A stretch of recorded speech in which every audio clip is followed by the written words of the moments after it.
এ কেমন কথা? এটাই তো কথা।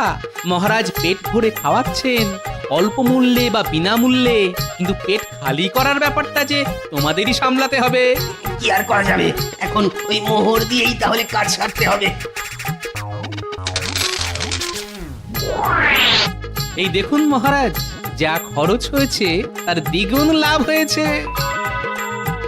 সত্যি গোপাল, ও খেল একখানা দেখালে বটে, কিন্তু এসব করলে কি করে বলো তো? লোকজন যে দলে দলে আসছে সেটা আমি আগেই খবর পেয়েছিলাম, আর তখনই ভেবে নিয়েছিলাম ঠিক কি কি করতে হবে। সে না হয় ভাবে, কিন্তু সবার এই একসাথে বাইরে বেরোনোর ব্যাপারটা। সেটা শরবতে জোলাপ মিশিয়ে ব্যবস্থা করে রেখেছিলাম মহারাজ। ও বুদ্ধি বটে তোমার, তোমার কায়দায় আমার নামও হলো, আবার কোষাগারও ভরে গেল। সত্যি তোমার তুলনা নেই। দেখো মন্ত্রী, দেখো, দেখে অন্তত কিছু শেখো। পেট মোটা গোপাল এবারেও বাজিমাত করে দিল।